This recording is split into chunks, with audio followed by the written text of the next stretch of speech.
That's what the man tells me. This is indeed New Orleans, Louisiana. Yeah, you right. Corey Johnson back at you. Thanks so much for joining us on this Monday afternoon. Another scorcher. Stay hydrated. I got 2 bottles of water up here. You got to drink that H2O, that water. You got to stay hydrated out there. Ideally, some electrolytes too.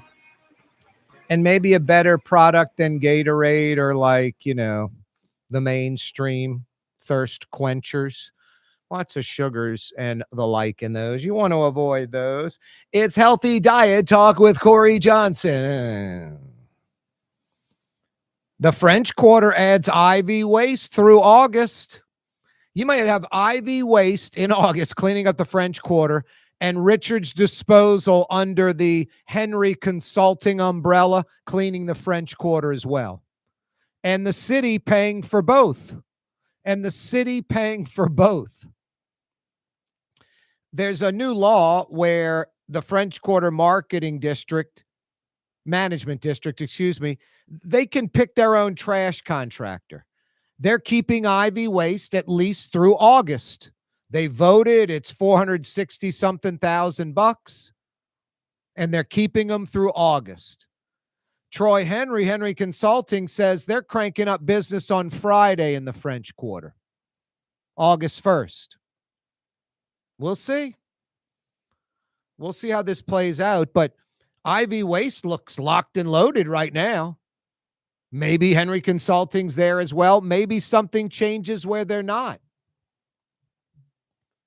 This one's so easy. This shouldn't even be going on. And boy, is it's telling.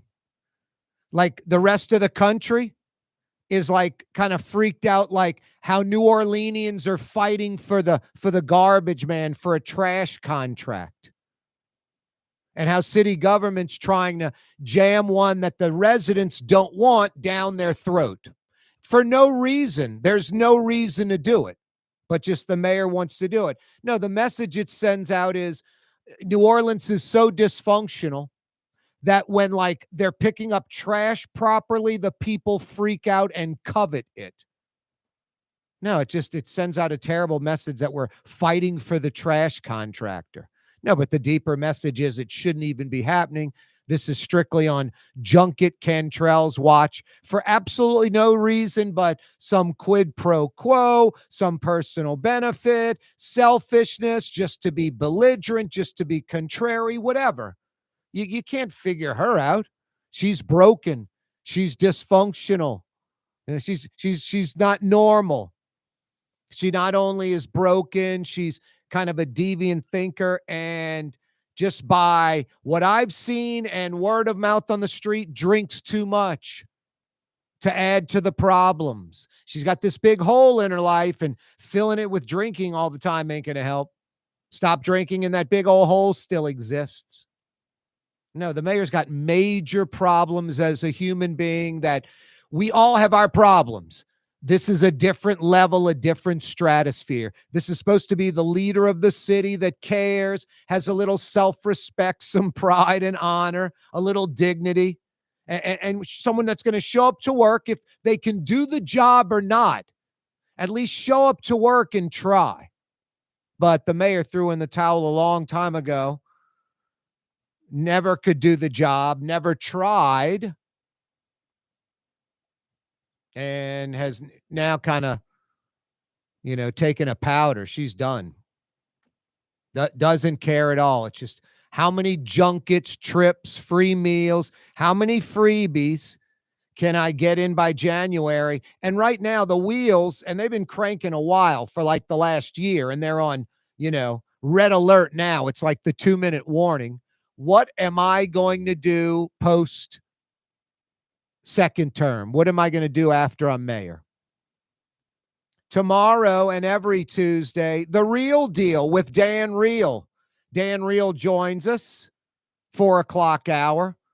He not only said the mayor can't be embarrassed, which I thought was a pretty good line. Like, the mayor can't be embarrassed. We all can be embarrassed. We think about embarrassing things we've done in life and we get embarrassed about them. Reliving them, we get embarrassed. No, the mayor can't be embarrassed. And then he said something a week or two later that, I hope is incorrect, but it could be true. He's like some left-leaning George Soros like finance think tank, 2-term black female mayor of a major North American city. For like the woke, that's good enough. Doesn't matter if there are any results or the city moved forward, moved behind, if this person was convicted or not, any of that, none of that. It's irrelevant. Doesn't matter. Just black female mayor, 2 terms, major North American city or North American city. That's good enough for the loony left. That'll attract an audience to whatever they're pushing, whatever they're pandering. Hey, coming up in about 8 minutes, Jane Cooper's going to join us. She joined us last week. French Quarter Management District. No, Jane Cooper's joining us again because they just hooked up once again with IV Waste. Yeah, Jane Cooper was on exactly a week ago, exactly at 4:20. I was just checking my sheet. I knew it was last week, last Monday at 4:20. No, just this thing is very fluid. It just keeps going. The French Quarter Management District signed up IV Waste through August. Sydney Torres and IV Waste will continue through this week, through July. And on Friday, August 1st, they'll continue. They'll be working this weekend, next week, the week after that, at least through the end of August. And then we'll find out from Jane Cooper. I'm assuming they're going to renew them for September. Here's the crazy part. The city's on the hook for the 400 and something thousand. So the city can pay Henry Consulting and they can pay IV Waste because IV Waste is going to clean in August in the French Quarter. In the French Quarter, IV Waste will be cleaning. What Henry Consulting, what the city, what the mayor chooses to do, that's up to the mayor, Henry Consulting, but they're on the hook for the IV Waste bill. That's the law. That's the law. New Orleans Rep Harris got that done during the legislative session. That's the law. Jane Cooper and the French Quarter Management District's taking advantage of that law, and they're putting IV Waste under contract. So Jane Cooper in like 5-6 minutes. Coming up in the 5 o'clock power hour, and I shouldn't have to say like UNO fans, privateer fans. Scott Craig of Katie's, Francesca, he's a UNO privateer fan. He's a booster. He's a graduate. He's a supporter of the school. We all should be pro UNO. Doesn't mean we have to be a fan, but we should be a supporter. If you can donate, great. But you don't have to be a booster like Scott. But you want the school to succeed because it's part of Metro New Orleans. At the very least, it's an economic engine. And it's educating people. UNO's down to like 4,000 plus students, 4,000. It's a joke. It's embarrassing. The campus right now is designed to handle about 18, 19, 20,000 students. Instead, they're at about 4,000 plus. They're at about 25%. About 25% of what they were 20 years ago. 25% of the enrollment of just 20 years ago. No, UNO is on a painfully hard to deal with downward spiral. Dr. Kathy Johnson, she's the president at the University of New Orleans. She's going to join us in an hour in the 5 o'clock power hour. No, UNO needs to, I'm just throwing out ideas and I'll toss them out to Kathy Johnson. The University of Alabama, if you're a national merit scholar out of high school, you attend the University of Alabama for free. You don't pay any tuition. It is free. My niece went to the University of Alabama instead of LSU. She now lives in Birmingham. She works for Boeing in Birmingham. Boeing. Yeah, that Boeing. Staying in Alabama. They are luring people from outside the state, and a certain percentage of those people they lure in stay in Alabama. It's not the majority, but it's a percentage. It works. And then you think of a couple of schools like Central and South Florida in Orlando and Tampa. They have like 70,000 students at these schools. It's crazy. UNO, one could easily argue, should have the largest enrollment in the state. I'm an LSU grad. I went to LSU Baton Rouge, class of 91. It's my school. Love LSU. Doesn't mean they have to have the largest enrollment. They'll always be the flagship school. But UNO is the University of New Orleans. Should be taking advantage of that name by itself. Regional, national, international students. UNO should have tens of thousands of students enrolled. Should be a huge economic engine for Metro New Orleans. Dr. Kathy Johnson in an hour. Jane Cooper joins us next to talk about the new trash contract.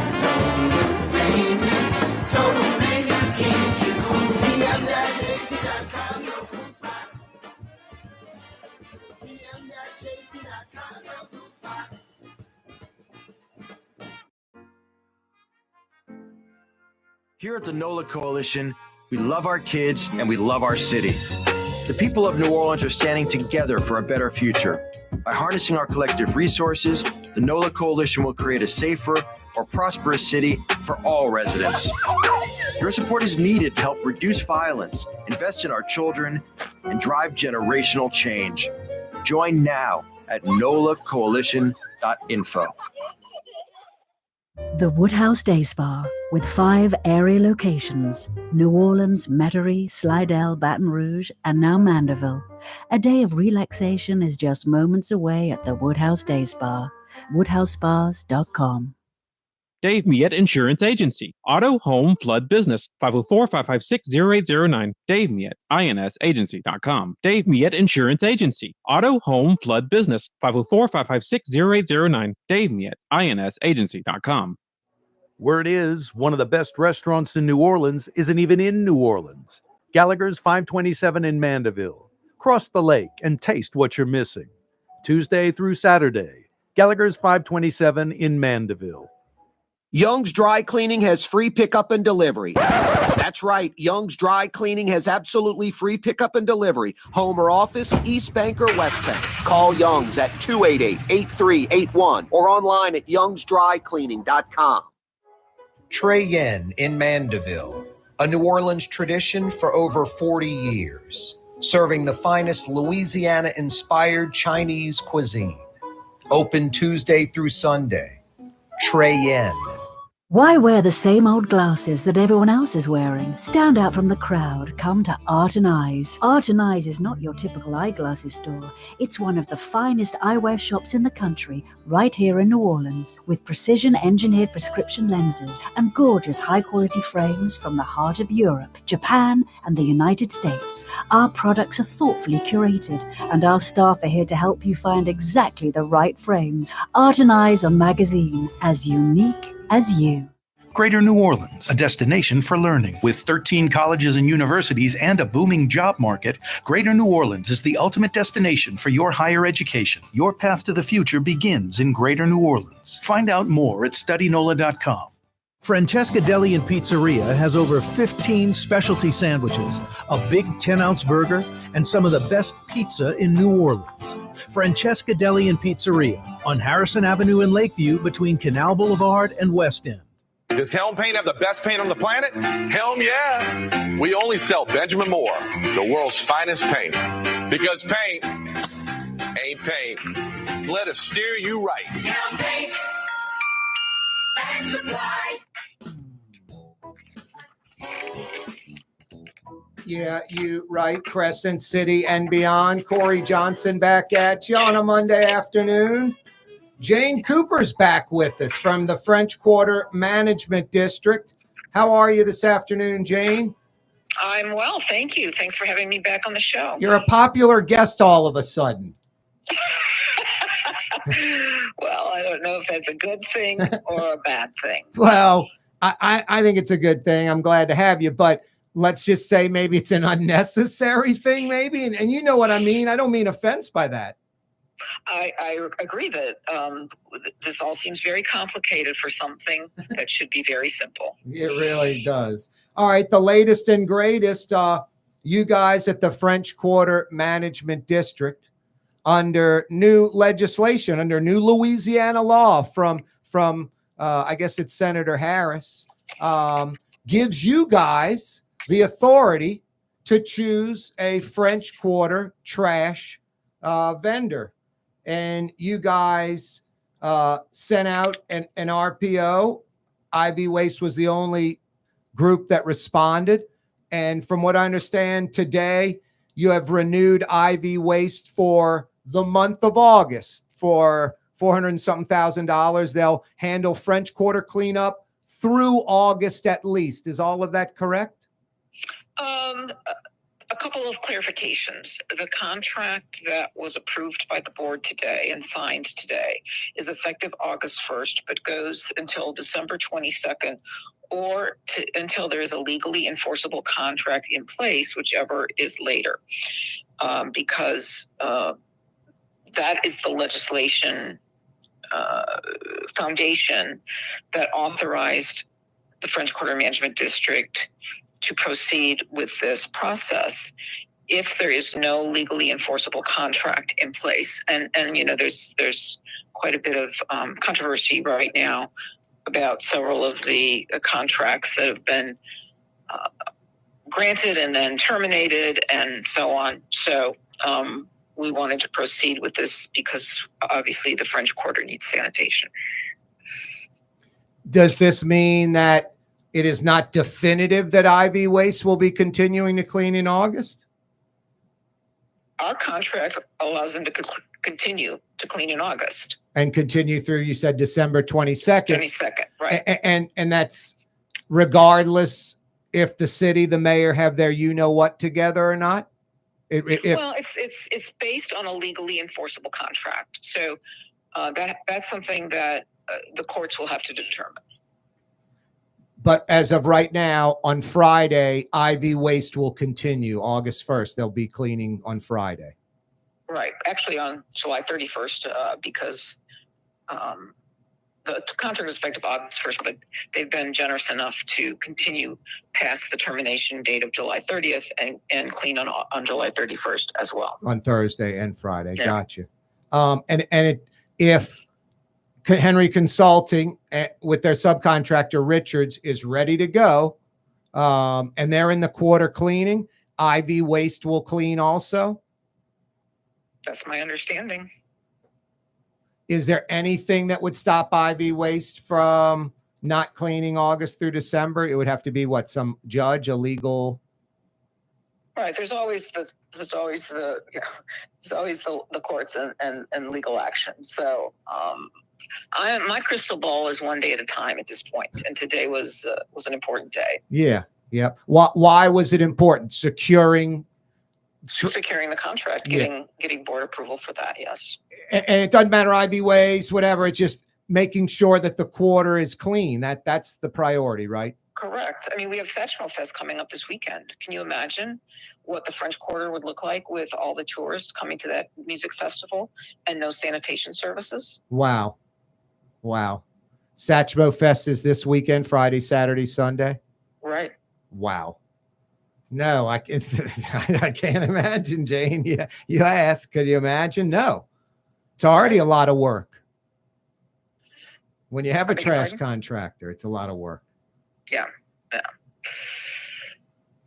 So, is there any communication with council people or the mayor's people, anyone at City Hall, or are you guys simply acting on this new law and there's really no need to contact anyone with the city? Well, we are certainly in communication with the city council.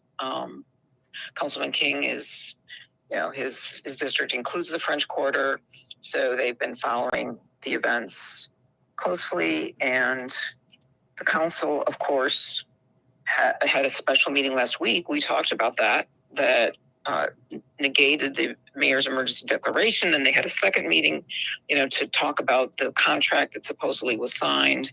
So I would say the council's watching everything very closely.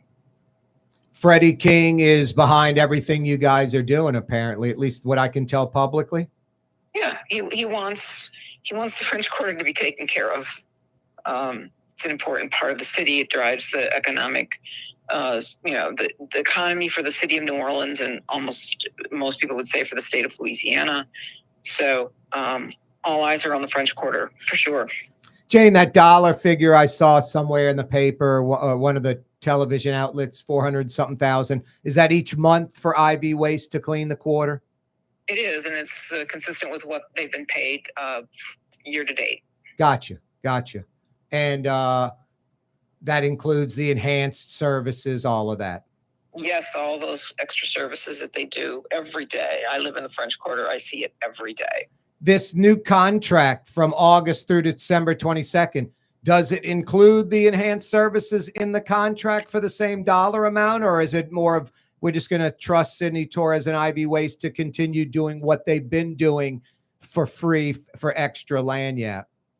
No, it lays out every service that they're going to provide, which is consistent with what they have been providing, which is why the business community and the residential community are so unified in support of this company, because they do good work. They do a good job. Yeah. It makes everybody feel good. Yeah. Makes the French Quarter smell good. It's a beautiful thing. So the old contract, they were doing extra work above and beyond, correct? Our contract is consistent with the current contract. So when we talk about the old contract, I'm not really sure. Like I think they're supposed on paper, I think they're supposed to power wash 2 or 3 days a week. And supposedly they're doing that every day. Exactly. And they're doing it like 7 days a week. I'm just curious if you guys put that in the new contract. Yes, we did. Gotcha. Because the old one says 3 days. Just things like that. So enhanced services for the same dollar amount. Right, exactly. Yeah, no, that's just, and then with Henry Consulting and IV Waste, it's the old contract essentially. There's no guarantee they'll do the enhanced work. It's just taking. I haven't seen that contract. A lot of questions about that contract. What just generally speaking, what's your biggest concern about that contract? Well, I mean, for one thing, it's $2.1 million more than the IV Waste contract. Over what period of time? I believe it's for a year, but that's a good question. You probably want to verify that with. No, that would make sense. That January through December, so it's 2.1 million more. Right. And anything else that concerns? No, I just think we'll see how the week unfolds. There's some legal discussions happening today, which I'm not. I haven't heard any reports in terms of the outcome, so I think just stay tuned, and we know that we're going to have sanitation services in the French Quarter regardless. Yep. Hey, these legal situations that are going down, pro or anti keeping IV Waste in the quarter? Both? Well, I know there's a writ that was filed, and I believe there's some discussion happening in a courtroom in Baton Rouge today to see if the contract that Mayor Cantrell signed during the emergency declaration period is valid. Is that the AG Liz Merle deal? Yes, right. Yeah, I think she feels that the emergency is fake. I know you thought the same thing. Like, she even spoke very, forward about it, saying you can't create a fake emergency and then seize those emergency powers that are granted when there's a real emergency. That's essentially it's like the boy crying wolf, right? You need emergencies need to be emergencies. Jane Cooper's with us for about a minute more, French Quarter Management District. So Jane, today, what did you guys do again in summary? In summary, our Board of Commissioners, which is made up of business people and residents, voted to approve and authorized me to sign a emergency sanitation contract with IV Waste, which we did. And that contract starts this Friday August and runs through December 22nd. And at the same price as before with the enhanced services. Correct. That's right. And regardless of what the mayor or the city does in the French Quarter Management District's mind, IV Waste will be cleaning on Thursday, Friday, Saturday next week after that, month after that. Right. As we know it now, as everything, all the facts that we have and the actions that we took, that will be the case. Yeah, exactly. No, it's crazy. It's very fluid, very unnecessary. Any final thoughts, Jane? No, I think we'll all watch the week unfold, and I'd encourage you to come down to the French Quarter and see for yourself on Friday. It could be very interesting. No, you're right. I might have to do that. I'd like to meet you too, and maybe we may do something again, depending on what happens. Well, thanks again so much for having me on your show. My pleasure. Thanks for being available, Jane. Okay, talk soon. That's Jane Cooper, French Quarter Management District. They signed a deal August through December 22nd. IV Waste will continue cleaning in the French Quarter in 2025. I know residents in the quarter. I know businesses in the quarter. I mean, if you go to the French Quarter, there are IV Waste signs everywhere. They very much like what they're doing. Like I said before, I don't know of anyone outside of 4 people. I don't know of anyone outside of Junket Cantrell, Troy Henry, Oliver Thomas, and I guess Richards disposed. He's sort of wishy-washy. He wasn't really applying for the French Quarter cleanup when it was available. He wasn't interested. And then he said, okay, I'll do it with you, Troy, since you got the contract. So 3.5 people maybe that want IV Waste out. I don't know if we can find a 4th or 5th person. Monday afternoon edition of the program. Corey Johnson with you. Coming right back. Stay hydrated. It's hot out there in New Orleans. It is. It's another scorcher. We got this going all week long, so definitely drink lots of agua. Be right back. Ladies and gentlemen, in this Lamarck Automotive Complex is something called Quick Lane. Tires, wheel alignments, struts, servicing your transmission. We're doing all makes and models. It doesn't have to have been purchased from us. It's for you. It handles your lifestyle with your budget in mind. And we want to get you in and out as quick as possible. Quick Lane, you got to come see it. You're going to love the experience. Right there at Williams Boulevard in Kenner. The Woodhouse Day Spa, with 5 area locations, New Orleans, Metairie, Slidell, Baton Rouge, and now Mandeville. A day of relaxation is just moments away at the Woodhouse Day Spa, woodhousespas.com. South Shore residents that love good food are making the short trip across the lake to Gallagher's 527 in Mandeville. North Shore folks have known about Gallagher's 527 for years. Now the South Shore has discovered this hidden gem. One of the metro area's best restaurants is less than 30 minutes away. Take the quick trip across the lake and experience Gallagher's 527 in Mandeville. As good as it gets. The Port of New Orleans is the gateway to global commerce, the economic engine that moves Louisiana and our country forward. For more than 125 years, Port Nola has continued to deliver the goods we use each and every day, by river, rail, and by road. No matter what, it all happens right here, delivering Louisiana's future at the Port of New Orleans, your working river. Learn more about your Port of New Orleans. Visit portnola.com.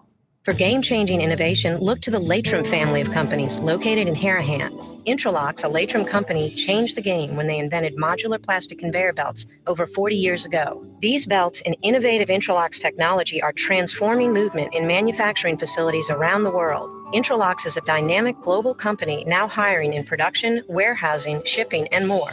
If you want to be part of our successful team, visit Latrim.com. That's LAITRAM.com. In New Orleans, we don't eat to live. We live to eat. More is better. Scott Craig of Katie's. That is our slogan. More is better at Katie's. It means more of everything. Not just more food, more smiles, more friendship, more love, more. When you do something, you have to do it right. You know, it's all about more, and it's all more of the good things. Get more at Katie's Restaurant in Mid-City. Tired of cleaning your gutters? Improve the value and look of your home with Leaf Guard gutters. And you'll never have to clean your gutters again. Ever. I guarantee it. Let Audubon Gutters install Leaf Guard gutters today. You'll improve the look and value of your home. And right now is the perfect time during Audubon Gutters' 99-cent installation sale. Call 469-6494 now. Get out of that gutter and get on the phone. At Audubon Gutters.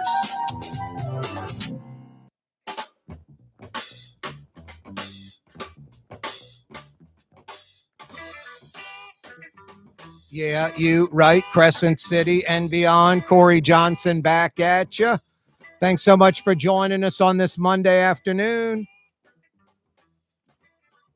I'm drinking water on the program. You should drink water while checking out the program. Stay hydrated. It's insanely hot out there. It really is.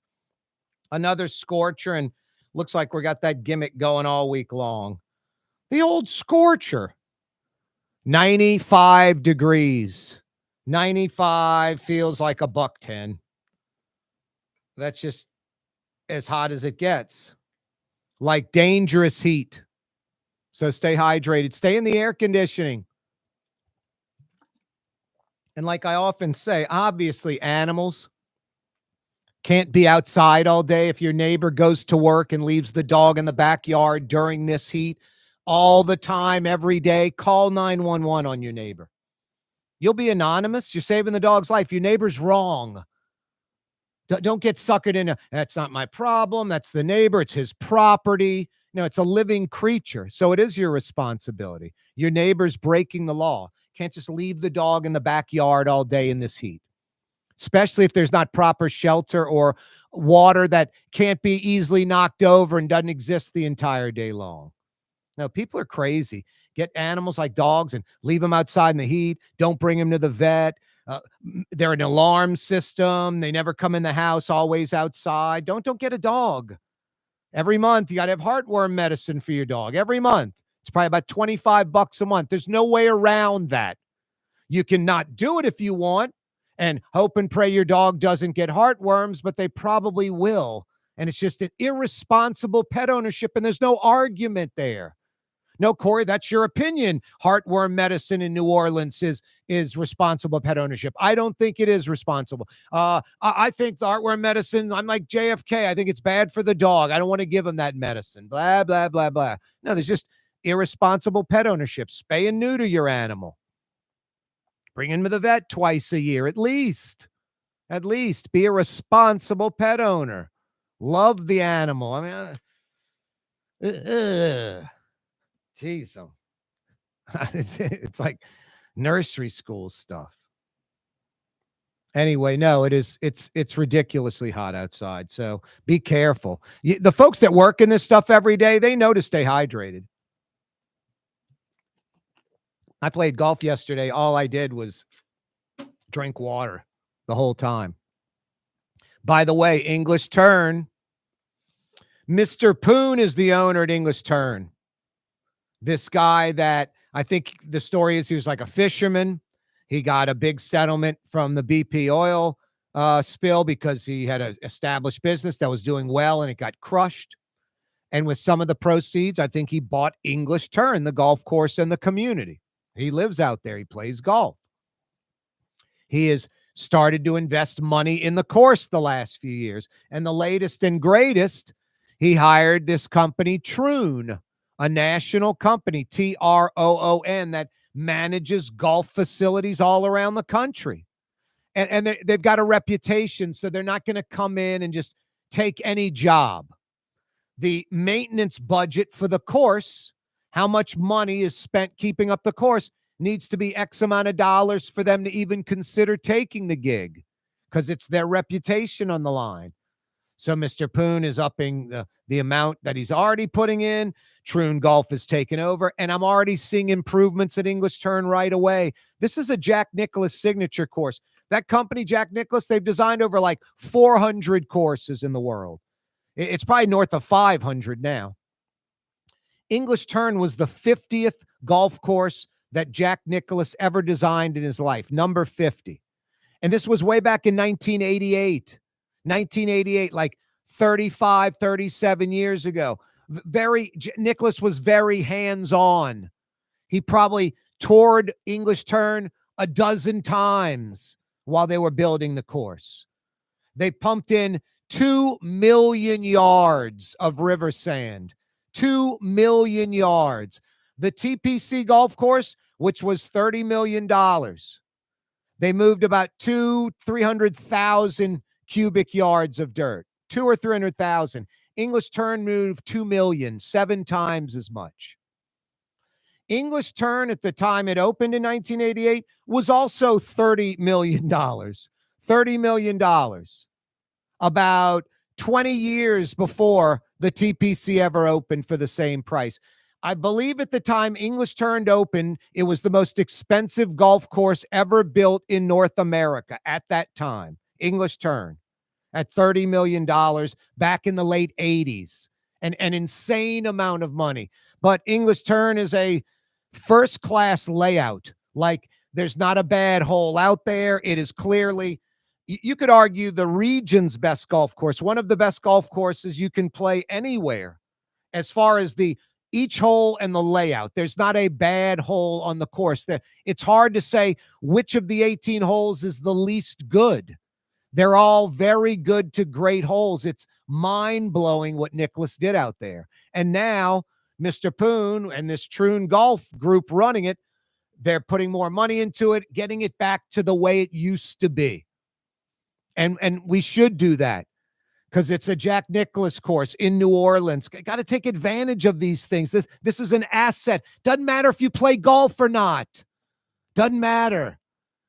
First class, world class facilities, top notch, state of the art type stuff. The more of that we have, the better. Because we're deficient in a lot of that.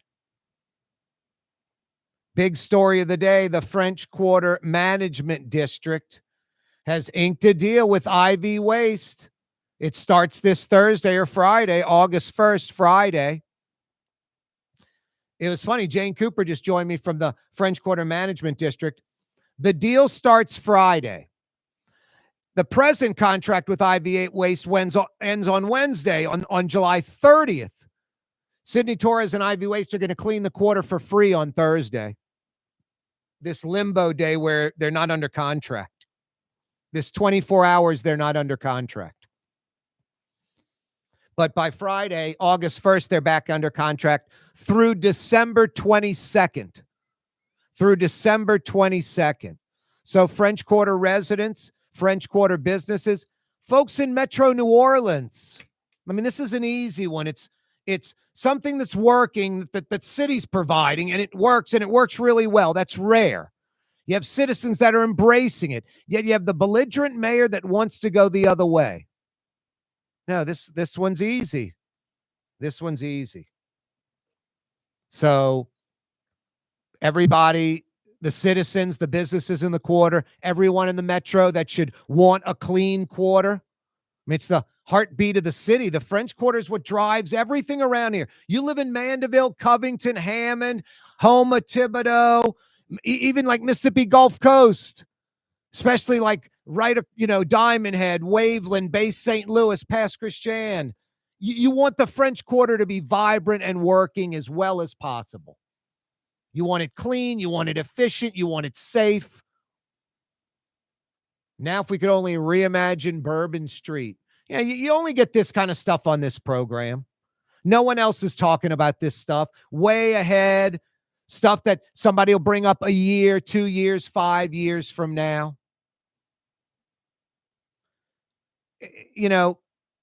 I mentioned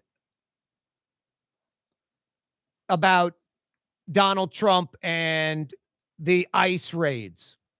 And I mentioned a month or two ago how these things are going to backfire because the folks that they're going after, like the businesses that they're raiding, are conservative-owned businesses. That's not just like hopeful thinking or what I want to believe, meat packing plants, pork plants, dairy farms, fruit and vegetable farms. It doesn't matter. All these are primarily conservative owned. Are there liberal dairy farmers? Sure. Not many. Most of these businesses, by far, it's far and away, huge percentage are conservative owned. You're hurting the folks that are MAGA, that are Trump supporters. They're like, I didn't bargain for this. Mr. President, yeah, I don't want the border not secure. Mr. President, I want criminals that are illegals deported, put in jail. Mr. President, migrant workers that are, quote, illegals, leave them alone. They're the backbone of the dairy industry, of pork, chicken, meat processing plants, dairy farming, vegetable farming, seafood industry, and more. No, so the president and his people are hearing from conservative MAGA supporters, some big financial supporters. Put on the brakes on this ICE thing already. No, because people like Corey Johnson down in New Orleans think it's just a big political hoax anyway. It's a big political farce.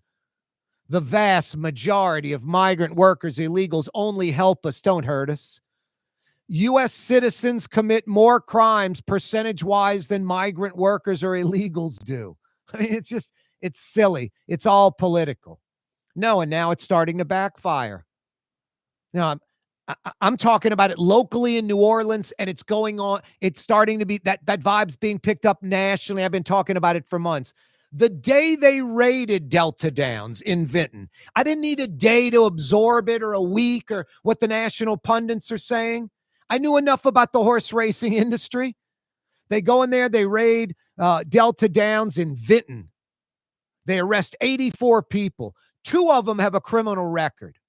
The other 82 have no criminal record. All they do is help Delta Downs go and help the city of Vinton have an economy. If those folks aren't back at work, Delta Downs is going to be crippled and the city of Vinton is going to be crippled economically.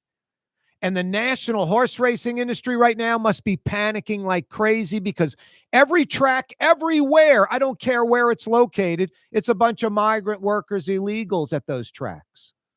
The very next day, USA Today, national stories, racetrack owners worried about ICE. And then ICE backed off. You heard about any other racetracks being raided? It's like the Untouchables movies. Where's the booze? Well, during Prohibition, everybody knows where it is, Mr. Ness. It's Do You Want to Cross Capone? Everybody knows where the illegals are. They're at the race tracks, horse racing tracks. They're at the meat processing plants, dairy farms, vegetable farms. It's easy to find them.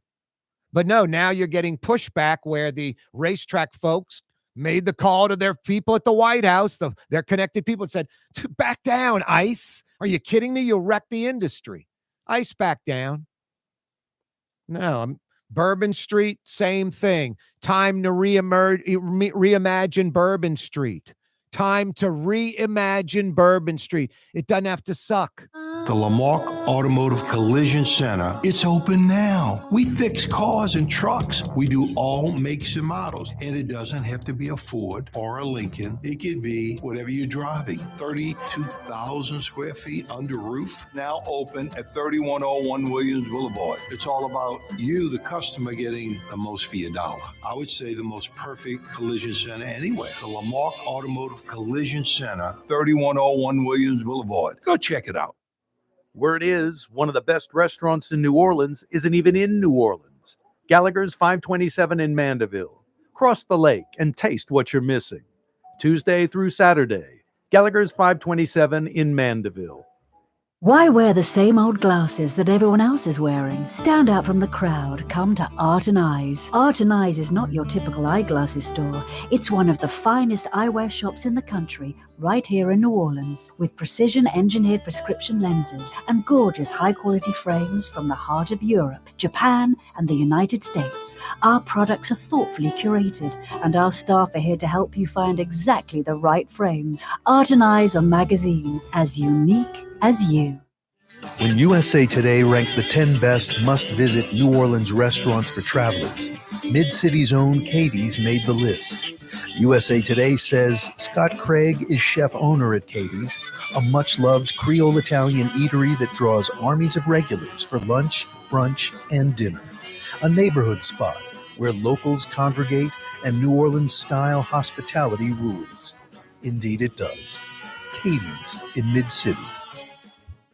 The Port of New Orleans is the gateway to global commerce, the economic engine that moves Louisiana and our country forward. For more than 125 years, Port Nola has continued to deliver the goods we use each and every day, by river, rail, and by road. No matter what, it all happens right here, delivering Louisiana's future. At the Port of New Orleans, your working river. Learn more about your Port of New Orleans. Visit portnola.com. Young's Dry Cleaning, with 2 walk-up locations with personal service. Young's on Claiborne and Young's on Harrison Avenue in Lakeview. Young's Dry Cleaning. Call 288-8381 or online at youngsdrycleaning.com.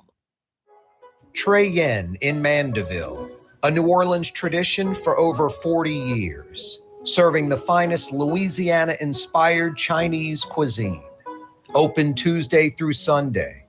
Trey Yen. Here at the NOLA Coalition, we love our kids and we love our city. The people of New Orleans are standing together for a better future. By harnessing our collective resources, the NOLA Coalition will create a safer, more prosperous city for all residents. Your support is needed to help reduce violence, invest in our children, and drive generational change. Join now at nolacoalition.info.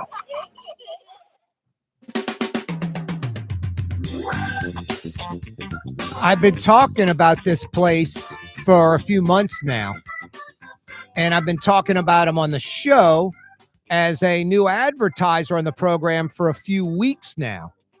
But ever since my buddy sent me this photo over the phone of those 4 lamb chops in that oval plate in sizzling butter, and he was having lunch, I was like, where is that, man? He's like, Gallagher's 527 in Mandeville. I was like, looks fantastic. Within a week, I'm eating those lamb chops in that oval plate sizzling in butter at Gallagher's 527. A single photo of lamb chops lured me in. And also the knowledge of my friend, me knowing that this guy likes to eat like I do.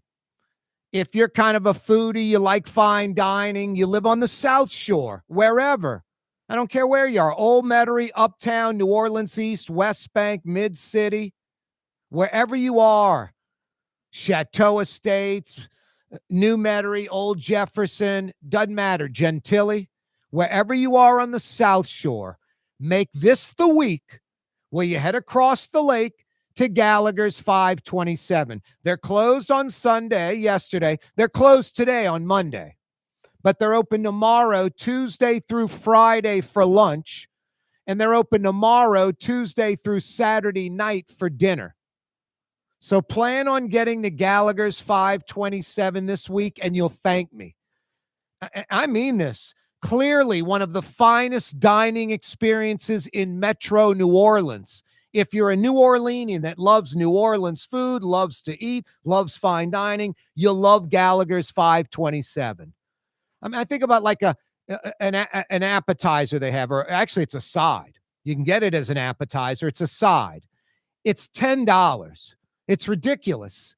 I mean, I know the restaurant's going to be like $15, $18 because it's loaded with seafood. How many places in New Orleans have a seafood mirliton? Just a wonderful, flavorful, full of shrimp and crab meat. Gallagher 527, that side, the seafood mirliton. To die for. Fantastic. It really is. So good. Things like that. The sweet potato casserole is incredible. It's like dessert. I've mentioned the seafood gumbo, the turtle soup. As good of an example of those two as anywhere in the city. I mean, if you love gumbo, you love turtle soup, that's how you like starting a meal, Gallagher's 527. And I'll move on, but I'll end it with this. You've got to get the crab meat St. Francis appetizer. It might be the single best crab meat appetizer anywhere. And it's not an au gratin. There's no cheese, just a lot of chef-driven, seasonings and a lot of jumbo lump Louisiana crab meat. Like Pat Gallagher says, the crab meat's the star of that dish. Yeah, you will not be disappointed at all. If you've never been, you need to get there. If you haven't been in a while, you're overdue. It's that good. Gallagher's 527 in Mandeville. I also like that it's like Trey Yen. There's no driving on the North Shore, South Shore, folks. You cross the bridge, it's right there. Behind that Shell station by that Aquista Pace Grocery, 527 East Causeway Approach. Gallagher's 527 East Causeway Approach. Gallagher's 527 in Mandeville. Yummy. So good. French Quarter Management District. Jane Cooper signs a contract that starts Friday and runs through just about to Christmas, December 22nd. IV Waste will continue cleaning the French Quarter. Now, Mayor LaToya Cantrell and Henry Consulting may come in and start cleaning the French Quarter as well. There might be two folks cleaning the French Quarter come Thursday or Friday this week. But IV Waste will definitely be one of them. French Quarter Management District has signed them through December where they legally can. No, they're different, all kind of different legal proceedings going on. One of them, AG Liz Murrow, makes a great argument, and I think it's valid. LaToya Cantrell declares an emergency, and because it's an emergency, gives this waste contract to Henry Consulting. AG Liz Murrow says there is no emergency, and we're going to let a judge decide that. And her argument is there is no emergency. Therefore, you can't seize emergency powers, the powers that you'd get when there's a legitimate emergency like a hurricane or something like that. And you can't use those powers to sign contracts under this false declared emergency. So if a judge rules with AG Liz Murrow, there's no emergency. The Troy Henry Consulting Richards contract will be invalid. Invalid. The crazy part is how this whole thing has gone down. Just the simple facts. Henry Consulting apparently legally wins the contract, but they're not a trash hauler. They have to sub it out. Richards Disposal is their sub. They publicly go to war. Richards is suing Troy Henry. Troy Henry's suing Richards. They don't have their you-know-what together. Troy Henry's not ready to go. We've got, the city's smart. They're like, man, we got Bayou Classic. We got Sugar Bowl. We got Super Bowl. Gotta have the quarter and CBD clean in December and January, for crying out loud. We got a Super Bowl in February. Can't have this nonsense going on. So clearly, Troy Henry Consulting not ready to do the work. If they were a trash hauler, like Lieutenant Governor Billy Nungesser would argue there shouldn't be any subs, that's a whole other argument. If they were a trash hauling company, there wouldn't have been a problem, but they're not. It's like me getting the contract or you getting the contract, got to sub it out to a trash hauler. So they're feuding. They're suing each other, publicly feuding. Can't get it together. Henry jettisons Richards. I'm going to go with Serve Pro. By this time, the city council's already freaked out. They're like, we got to get an emergency contract in. They put out a RFP and IV Waste wins that emergency contract. Then months later, after IV Waste going from 2024 into 25, what is it? February, March, April. Troy Henry sits with the mayor and is like, I got my you-know-what together now. I'm ready to go. It's months later. We're already months into what's supposed to be my contract, but now I'm ready. Can you green light it? And the mayor's like, sure. And the mayor declares an emergency and puts in, or is trying to put in, Henry Consulting. Now, Henry Consulting should just do the honorable thing and walk. And I know how Troy Henry would laugh at this. He's like, I got the contract. I feel it's legal. I have the right. You didn't have your you-know-what together. You sub out stuff. You didn't have your you-know-what together. Walk and then rebid for the next contract. Because Ivy Waste deal only is through December. You can win the contract for January. But, Troy Henry, I don't agree with. LaToya Cantrell, I think, is just deviant and crooked and contrarian and belligerent. And, she's just checked out. What's that, Blue Boy? Dr. Kathy Johnson, president at UNO, will join us in the 5 o'clock power hour. They're down to 4,000 students. On TV on Cox Channel 4 and Spectrum Channel 333. Also on YouTube. Good boy. On radio at NOLA Talk 93.9 FM, WSLA New Orleans. Good boy. It's 5 p.m. Good boy. For game-changing innovation, look to the Latrim family of companies located in Harahan. Intralox, a Latrim company, changed the game when they invented modular plastic conveyor belts over 40 years ago. These belts and innovative Intralox technology are transforming movement in manufacturing facilities around the world. Intralox is a dynamic global company now hiring in production, warehousing, shipping, and more. If you want to be part of our successful team, visit latrim.com. That's LAITRAM.com. Young's Dry Cleaning has free pickup and delivery. That's right. Young's Dry Cleaning has absolutely free pickup and delivery. Home or office, East Bank or West Bank. Call Young's at 288-8381 or online at youngsdrycleaning.com. My Sittu, that's Arabic for grandmother, used to make the best football kibbe. You can experience kibbe just like my grandmother used to make, and so many other Middle Eastern favorites on the streetcar line, Lebanon's Cafe. Why wear the same old glasses that everyone else is wearing? Stand out from the crowd. Come to Art and Eyes. Art and Eyes is not your typical eyeglasses store.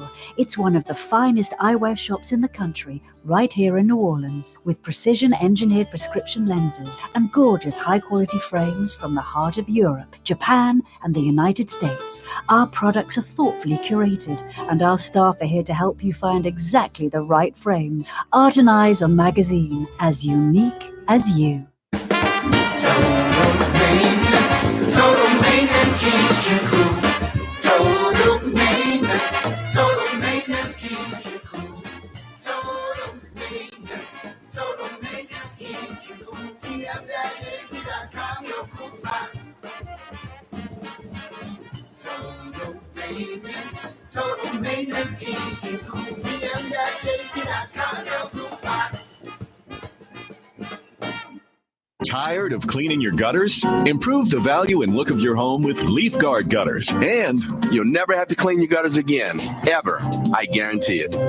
Let Audubon Gutters install Leaf Guard gutters today. You'll improve the look and value of your home. And right now is the perfect time during Audubon Gutters 99-cent installation sale. Call 469-6494 now. Get out of that gutter and get on the phone.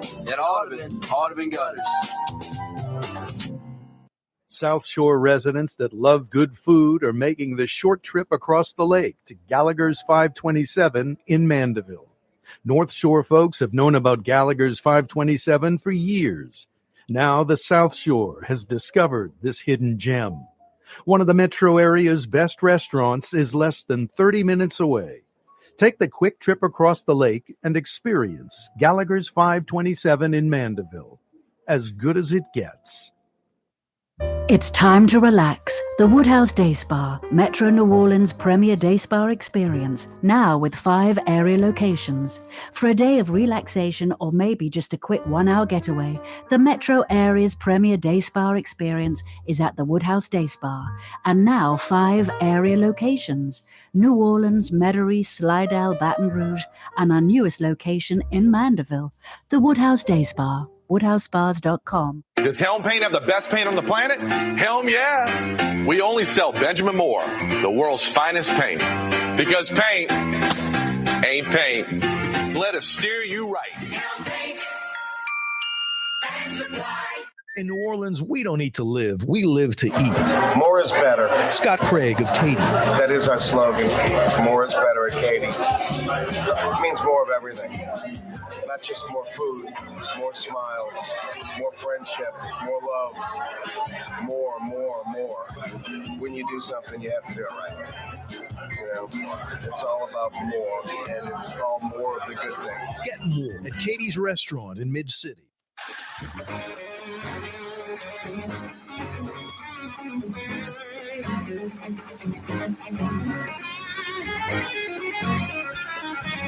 It's stifling hot out there. It's a scorcher.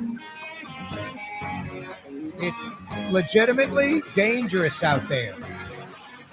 95, 96, 97 degrees right now. Because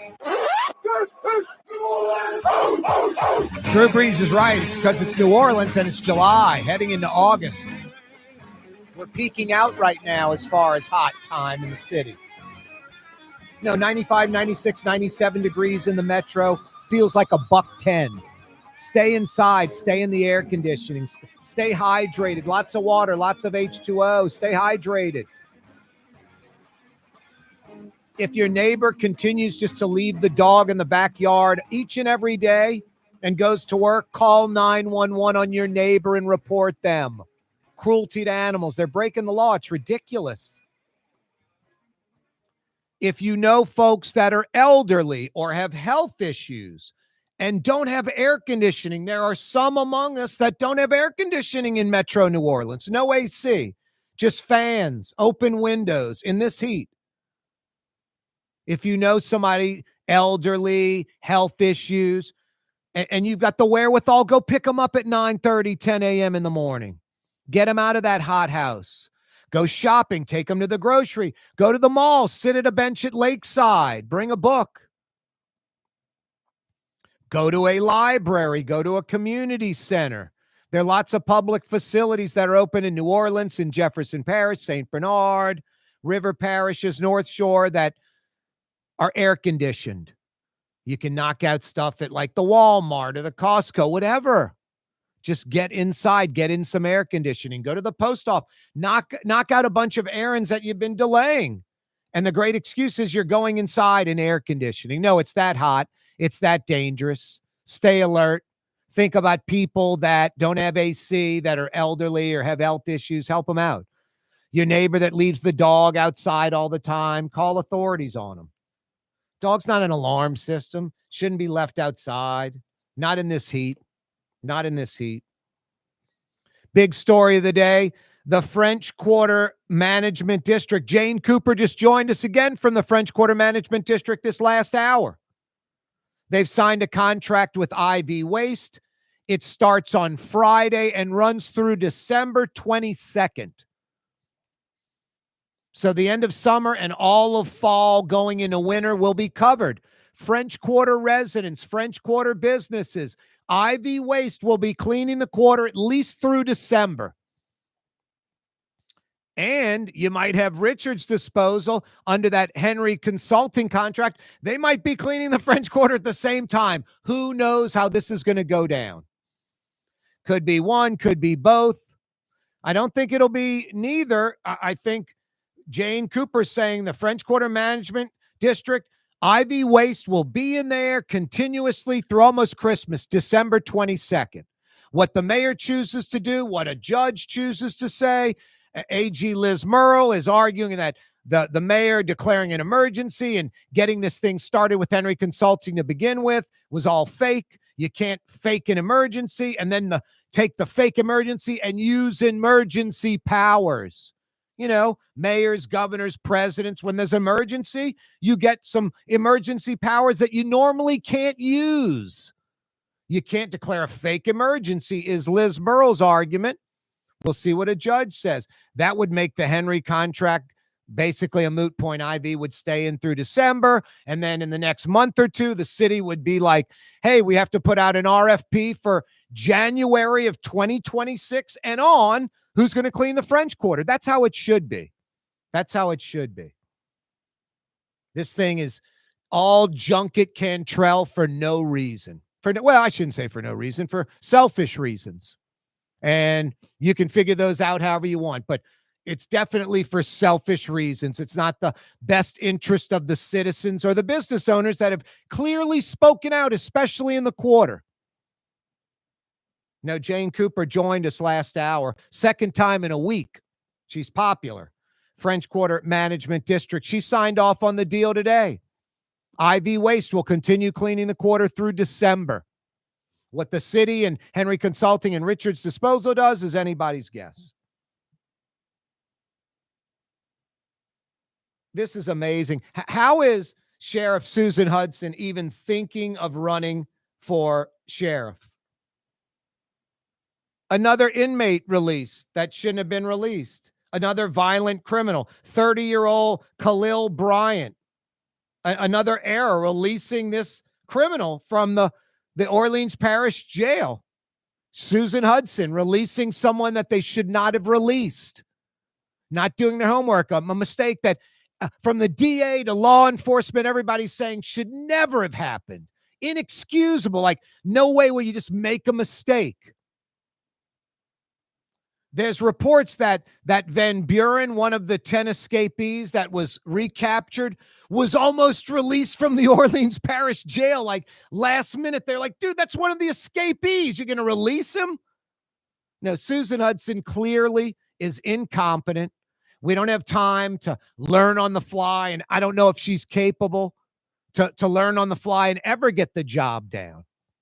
And then just the worst part, besides being incompetent, I mean, that would be bad enough. You're just incompetent. But setting up friends and family and loved ones, just a bunch of nonsense. The lady that was earning like 180 grand doing nothing, the son gets hired. The people with, the lawyer who is disbarred gets hired. The former roommate. I mean, Susan Hudson's roommate, like her pal, gets fired from the IG's office for theft, gets hired the next day for more salary as Susan Hudson's number 2. And it's like her buddy, they were former roommates. There are rumors they might have been in like a romantic relationship, like they were partners. I mean, it's like just all about herself. It's insane. It's mind-blowing. And she doesn't stop. There's a little AM station in town. You can call it the Black AM station, whatever you want. It's WBOK. They're like, they say like community radio. It's fair. I find it so kind of crazy that for me, a radio person, it's entertaining. It's a lot of racist stuff, misogynist, anti-Jew. It's crazy, some of the stuff that some of these folks say. One of these FM DJ guys, I've known this guy like 35 years. He's always been a deviant. Never a straight shooter. His whole life, he's like that today. He's never changed. That's usually how it works. 35 years ago, he's like on Q93, and he's taking cash from local bands that have no business being on Q93, and he's playing their stuff during like drive time because they're giving him like $3,000 in cash to get their record played. We used to joke behind his back, Mr. Payola, taking something of value, going on radio and hyping it, illegal. Then he's working for a station and literally like has the call letters of the station and then puts "and friends" or something and opens a bank account and starts collecting checks to the station and then puts "and friends" after their call letters and deposits it into his bank account. Just theft from the station. No, just always deviant behavior. Can't help himself. No moral compass. Has always been this way. Plus, he's just sort of like a washed up FM DJ that, hey, I can do talk radio. It's like, no, you can't. Weren't that good of an FM DJ. Has no idea what he's talking about. No depth. Contradicts himself. Always race baiting. It's pretty pathetic. And then he'll have the mayor on and just kiss her rear end. It's embarrassing. No integrity, no honor, no respect for the microphone. Just goes on and sells out to the mayor. Well, Sheriff Susan Hudson hired this joker. He was about to be released. Even this station was like, dude, you're not making us any money. We can't afford to pay you anymore. There are no advertisers on your show, no live endorsements. You provide nothing for us. Sheriff Susan Hudson comes along and is like, I'll hire him. Full-time employee, full benefits. He can come work for the sheriff's department, even though he has zero law enforcement experience. And keep him on the radio, and I'll keep coming on his show, and he'll keep tossing me softball questions, and that's exactly what goes on. He doesn't say on the radio, by the way, I'm having the sheriff on, and I work for her. I'm a full-time sheriff's department employee. I'm not kidding you. Full-time Sheriff's Department employee does a 2-hour talk radio program, has the sheriff on and kisses her rear end, just lobs her softball questions. And the ownership of the station, this guy, they don't see any problem, any conflict or integrity issue. Whatever. Enjoy that. No, how Susan Hudson is even still in the sheriff's race is mind-blowing. Releasing inmates that aren't supposed to be released. Just mistake after mistake that's dangerous to us. Just glaring incompetence. Should drop out of the race. Speaking of dropping out, this is terrible. The University of New Orleans, their enrollment today is about 25% of what it was 20 years ago. From nearly 18,000 to a little over 4,000 students enrolled last semester. Dr. Kathy Johnson, the president at the University of New Orleans, is going to join us next. Boy, stay hydrated. Keep the AC going. If your AC's making a funny noise, not cooling like it should, or worse, not working at all, don't stress out. Get the problem solved quickly. Total Maintenance in New Orleans or Baton Rouge. If you need air conditioning help, fair and honest, Lucas and the boys are there for you every time. They're experts at what they do. That means they'll diagnose it the first time. They have a sense of urgency. They come right away because they know you're inconvenienced. And they're honest, incapable of doing a service, repair, or replacement that's not absolutely necessary. Air conditioning needs in New Orleans or Baton Rouge? Think Total Maintenance. tm-ac.com. There they are. Total Maintenance keeps you cool. Total Maintenance. Total Maintenance keeps you cool. Total Maintenance. Total Maintenance keeps you cool. tm-ac.com, your cool spots. Total Maintenance. Total Maintenance keeps you cool. tm-ac.com, your cool spots. Word is, one of the best restaurants in New Orleans isn't even in New Orleans. Gallagher's 527 in Mandeville. Cross the lake and taste what you're missing. Tuesday through Saturday. Gallagher's 527 in Mandeville. Here at the NOLA Coalition, we love our kids and we love our city. The people of New Orleans are standing together for a better future. By harnessing our collective resources, the NOLA Coalition will create a safer, more prosperous city for all residents. Your support is needed to help reduce violence, invest in our children, and drive generational change. Join now at nolacoalition.info. Francesca Deli and Pizzeria has over 15 specialty sandwiches, a big 10-ounce burger, and some of the best pizza in New Orleans. Francesca Deli and Pizzeria on Harrison Avenue in Lakeview between Canal Boulevard and West End. The Port of New Orleans is the gateway to global commerce, the economic engine that moves Louisiana and our country forward. For more than 125 years, Port Nola has continued to deliver the goods we use each and every day. By river, rail, and by road. No matter what, it all happens right here, delivering Louisiana's future at the Port of New Orleans, your working river. Learn more about your Port of New Orleans. Visit portnola.com. Young's Dry Cleaning, with 2 walk-up locations with personal service. Young's on Claiborne and Young's on Harrison Avenue in Lakeview. Young's Dry Cleaning. Call 288-8381 or online at youngsdrycleaning.com. Dave Miette Insurance Agency. Auto, home, flood, business. 504-556-0809. Dave Miette, insagency.com. Dave Miette Insurance Agency. Auto, home, flood, business. 504-556-0809. Dave Miette, insagency.com. The Woodhouse Day Spa, with 5 area locations: New Orleans, Metairie, Slidell, Baton Rouge, and now Mandeville. A day of relaxation is just moments away at the Woodhouse Day Spa. WoodhouseSpas.com. Trey Yen in Mandeville, a New Orleans tradition for over 40 years, serving the finest Louisiana-inspired Chinese cuisine. Open Tuesday through Sunday. Trey Yen. Scott Craig of Katie's Restaurant. All of my ingredients are fresh. Nothing comes out of a can here. Nothing. All of our seafood is Memphis, Louisiana. All of our vegetables are Louisiana vegetables. It's a neighborhood restaurant. Katie's in Mid-City.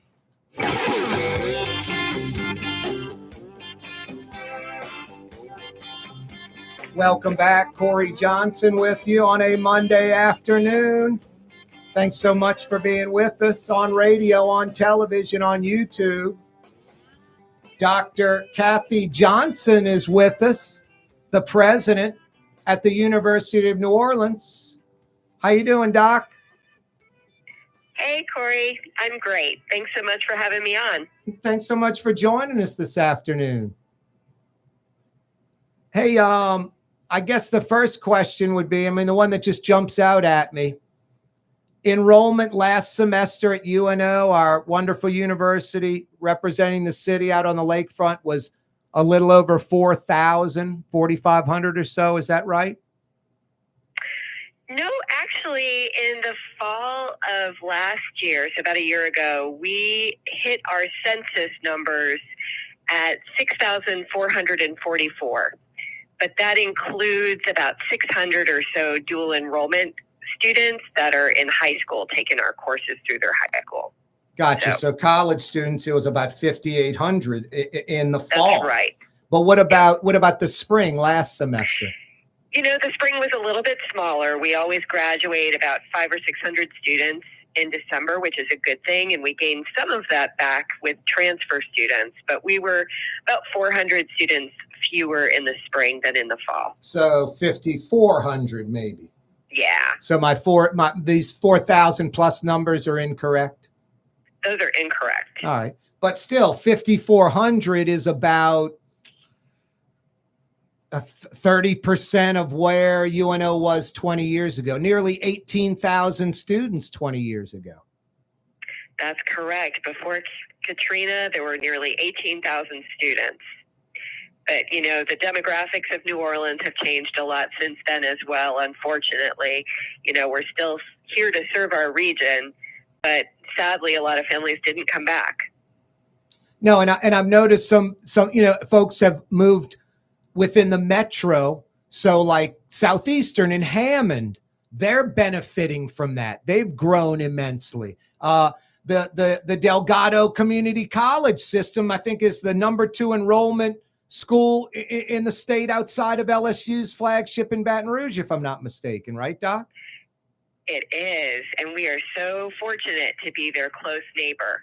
So yeah, our future is going to really depend heavily on us being a destination for transfer students, especially those coming from Delgado. That's part of our mission that's incredibly important. And I'm really excited about trying to deepen those transfer pathways. Do 2 years at Delgado and then finish up the 2 years after that at UNO? Yeah. Yep. Dr. Kathy Johnson's with us, the president at the University of New Orleans. Doc, you've got a tough job. 5,400 students. I'm an LSU grad. I got out of LSU. That LSU is pretty stagnant. When I was there in the late 80s, early 90s, it was about 32,000 students, and it had been that way forever. Now they finally upped enrollment. They're at like 36, 38,000. I remember the University of Alabama had like 18,000 when LSU had 32. Alabama's got like 40,000 students now. One thing that they did, anyone who's a National Merit Scholar in America, you can attend the University of Alabama for nothing, absolutely free. They give any National Merit Scholar a free ride. They have more National Merit Scholars than any public university in the country. I guess the easy question would be like, why doesn't UNO do that, Doc? And then I guess the follow-up would be like, someone's got to pay for all of this, right? Yeah, I think in our history, there's a bit of that. I'm not from Louisiana originally, but I've tried to be a good student of history. And I know that the TOPS program really kind of had its origins, at least partly at UNO. And there was a very similar offer for students that were graduating at the top of their class, summa cum laude. There were scholarships that were available for those students to come to UNO. And that's a great thing to do. At the same time, right now, while we'll always have some merit scholarships, I'm much more focused on the students that are coming to us with financial need. You know, the economy's been tough, families are struggling. We really need to make sure that we have affordable options for the students who are interested in pursuing those degrees with us. So we are also very keen on making sure that we balance that merit-based financial aid, especially with students who have strong scholastics, but also who have financial need. What about, I look at, well, before I move on, like the National Merit Scholars, it's money. That's the problem. Like, why you guys wouldn't offer a free ride for any National Merit Scholar? It'd be money. Yeah, it's primarily money at this time. Gotcha. I mean, that the way it grew Alabama seems like something that needs to be looked at. When I was growing up, when I thought about Florida, it was Florida State and the University of Florida, maybe Miami. Central and South Florida in Orlando and Tampa, they're kind of, at least when I was a kid, they were like UNO. They were commuter schools for like those cities, for those regions. And now they've grown into monsters. Like one's like 60,000 students. The other's got like an enrollment like Ohio State, like 70,000 plus. They've gone not only statewide, regionally, nationally, and internationally. The University of New Orleans, Doc, I mean, just that name alone, by default, it seems like we should be attracting folks from the region, from the nation, and the world, like thousands and thousands and thousands of students annually, just by being the University of New Orleans. How do we do like Central and South Florida have done, just grown dramatically in enrollment over the last few decades? And would that be a goal? Is that what UNO wants to be? Yeah, absolutely, Corey. I spent a fair amount of time at the UCF, the University of Central Florida campus, and it is amazing. And you're right, started out very regionally focused. It also very much owned that transfer mission that I was mentioning a few minutes ago. You know, it has really strong partnerships with the two-year sector, especially in the Central Florida region. They also went into online education fairly early on in a very strategic way. And I think that they grew in part because of those sorts of strategies. Then once they started, competing well, especially in academics as well as athletics, they started to develop more of a national brand. And you're right. I mean, there's a great number of students that come to UCF from other parts of the country and other parts of the world. I absolutely think that the University of New Orleans should aspire to be very much in a similar footprint. I think, honestly, I wish we could look at a crystal ball. I think if Hurricane Katrina hadn't happened 20 years ago, it would be far more apt to be like those institutions. Again, the devastation that we're about to commemorate next month, there's still lingering after effects in terms of our facilities, in terms of the people that we attract and serve. But you're exactly right. I think capitalizing on the incredible brand of New Orleans as we think about telling the UNO story in other parts of the country, there's a huge draw, especially with the other Gulf Coast states. I couldn't agree more. And just it's a campus that right now could handle probably 20,000 students. It's got room to more than double in size. I mean, you could have 40,000 students easy at that campus, especially with the East Campus where the arena is. There's just, the original planners were smart. I remember when I was a kid, they put Bienville Hall, which is now torn down, on the kind of extreme Leon C. Simon, London Canal side. They put the Health and PE Center all the way at Leon C. Simon and Elysian Fields. And then they put the Liberal Arts Building like a triangle towards the old Army base by the lakefront, so the legislature could never come back and seize land. The fourth building they had was that little pink one that you see on Franklin and Fillmore, or excuse me, Leon C. Simon and Franklin by the arena on the corner. That was the fourth one they built. So they would always have that footprint. So they were really smart. So there's more than enough room. It was like Huey Long's younger brother Earl's school. He cut the ribbon. How do we get there, Doc? How do we get to 30, 40,000 plus students? Because When I look at UNO, it should be the largest school enrollment-wise in the state. I love LSU. That's my school. It's the flagship school. It's in Baton Rouge. You'll always have a large enrollment. But UNO is the University of New Orleans. It just seems like 40, 50, 60,000 students, that Central South Florida model, that seems like the route. Yeah, I think that there would be some limiters at this time. I think we'd need far more housing than we currently have, but that's an easy problem to address. I think our strongest asset, as you pointed out, is that we have room to grow or room to grow back, whereas many urban institutions, the one that I came from, space quite literally was the final frontier. There was no more place to grow. We were stacking, buildings on top of parking facilities so that there were places to park. And we have the luxury of beautiful green campus with lots of space, but also lots of facilities to keep up. I think right now our focus has been on our region. Since I've gotten here, we've been in a crisis. We've needed to try to right-size our budget, and the focus really has been on Orleans, Jefferson, St. Tammany, and St. Bernard parishes, making sure that we are the first destination of choice for the students in our area that want a great education and that perhaps don't want to go too far from home. But now we've fixed that. I'm so grateful to the state legislature and to our governor for the support that they have invested in the University of New Orleans. Now we have no more back debt. We've largely wiped that out. And as of July 1, we have a realigned budget that is intended to reflect the revenues that we brought in last year. So I'm excited about kind of growing back in an organic fashion to where it would have been nice to be, 5 or 10 years ago. But I need to be also very, very careful that we continue to live within our means. It's tough times in higher ed. We've not always done a great job of telling our story. There's lots of, I would say, well-deserved scrutiny being placed on how we do our work.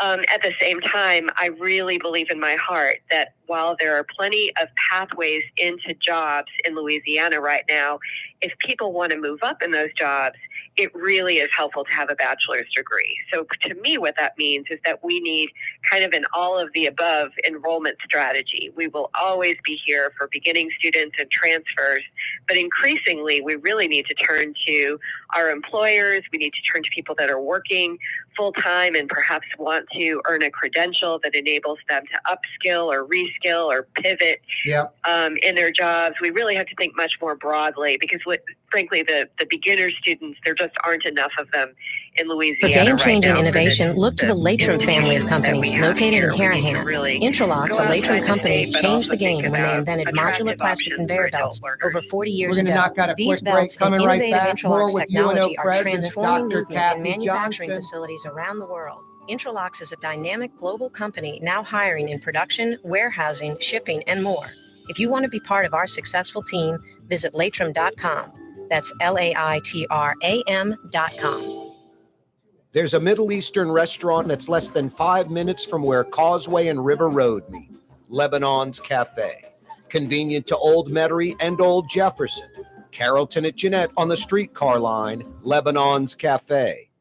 Dave Miette Insurance Agency. Auto, home, flood, business. 504-556-0809. Dave Miette, INSagency.com. Dave Miette Insurance Agency. Auto, home, flood, business. 504-556-0809. Dave Miette, INSagency.com. Does Helm Paint have the best paint on the planet?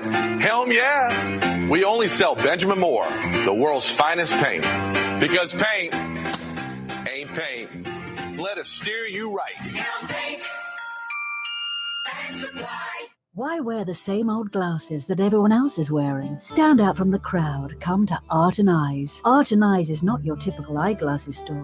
It's one of the finest eyewear shops in the country, right here in New Orleans, with precision-engineered prescription lenses and gorgeous high-quality frames from the heart of Europe, Japan, and the United States. Our products are thoughtfully curated, and our staff are here to help you find exactly the right frames. Art and Eyes are magazine, as unique as you.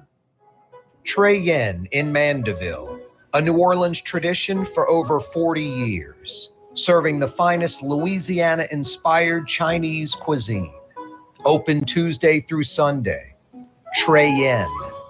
The Woodhouse Day Spa. With 5 area locations, New Orleans, Metairie, Slidell, Baton Rouge, and now Mandeville, a day of relaxation is just moments away at the Woodhouse Day Spa, woodhousespas.com. In New Orleans, we don't eat to live, we live to eat. More is better. Scott Craig of Katie's. That is our slogan. More is better at Katie's. It means more of everything. Not just more food, more smiles, more friendship, more love, more. When you do something, you have to do it right. You know, it's all about more, and it's all more of the good things. Get more at Katie's Restaurant in Mid-City. Ladies and gentlemen, in this Lamarck Automotive Complex is something called Quick Lane. Tires, wheel alignments, struts, servicing your transmission. We do in all makes and models. It doesn't have to have been purchased from us. It's for you. It handles your lifestyle with your budget in mind. And we want to get you in and out as quick as possible. Quick Lane, you got to come see it. You're going to love the experience. Right there at Williams Boulevard in Kenner. South Shore residents that love good food are making the short trip across the lake to Gallagher's 527 in Mandeville. North Shore folks have known about Gallagher's 527 for years. Now the South Shore has discovered this hidden gem. One of the metro area's best restaurants is less than 30 minutes away. Take the quick trip across the lake and experience Gallagher's 527 in Mandeville. As good as it gets. Corey Johnson back at you on a Monday afternoon, 5 o'clock power hour. Hey, don't forget about Katie's, as New Orleans as it gets. Iberville, corner Telemachus, about 2 blocks behind Angelo Bricato's ice cream joint on Carrollton. The quintessential New Orleans neighborhood restaurant, a massive menu full of fresh Louisiana seafood, too. A mid-city mainstay, Katie's. Dr. Kathy Johnson's with us, President, University of New Orleans. Hard to find a bigger UNO supporter than Scott Craig over at Katie's, Doc. That's true. We're so grateful for all that Scott does for us, and we love eating there. It's great. Yeah, boy, he loves UNO. I mean, he's a grad of the school, proud of that, big supporter, supports the athletic teams, academics. He's a proud UNO supporter. And there's so many of them, at least graduates in Metro New Orleans, but not many of them have that passion that Scott has. Yeah. Well, I have to say, everywhere I go, I run into people that graduated from UNO. Even I was once on a very small island in the Caribbean, and the people that I met on the beach, their parents had graduated from UNO. Wow. They're everywhere. But you're right. It's hard to beat Scott, and we are so grateful for his generous support. Hey, Doc, how are you adjusting, or how is the school adjusting? Is there any noticeable difference going from that UL system to the LSU system? Yeah, so we're just starting to get started on all of that. First, let me just say that I have been incredibly well supported by the UL system, and I'm grateful to their president and their board for helping me to navigate making some tough decisions that really needed to be made so that we can adapt and serve students for generations to come. We're really going back to the LSU system after being out of it for about 14 years now. That has started with a request to our accreditor to enable us to begin the process of moving from one system to another. But I'm very excited about the work that the transition team will be doing. There's a transition team that's named in the bill. It's still being populated, as I understand it, but we are kind of standing on hold until they have their first meeting and begin to make recommendations. But I'm really excited about the opportunities for new partnerships that this affords. I think it'll be great for our students. It will open up pathways potentially to LSU Health. Many of them are planning to go there as doctors and nurses already. I just think it's a perfect thing for us to be preparing to do at this time. And I mentioned it before, LSU for decades had been stuck on like 32,000 students. Now they're up to around 37,000, 38. They've been growing the enrollment the last few years aggressively. that's good news for you guys. I mean, that's the key, growing enrollment, right? It's absolutely the key, and it's absolutely great news. Yeah, LSU has a very, very strong brand. I actually have recruited people from LSU knowing about how great their programs were. This is when I was in another state. Yeah, I'm excited. And again, our history, our origin story is with LSU. So being able to go back and to also be part of a statewide university that has a really great strategy for growth and is really, I think, fulfilling its mission with the utmost excellence. It's just really, really exciting. Not to stay focused on enrollment and the 5,400 students that were enrolled last semester and about a third of 20 years ago and on and on and on. But let's be totally clear. UNO is not trying to be like some niche school with 7,500 students, and that's our goal. The goal is to have tens of thousands of students, right? Absolutely. I mean, I would say my first goal is to live within our means. And so we need a budget that aligns with the number of students that we have now. And honestly, that's what I've been working very hard on for the last, year and a half.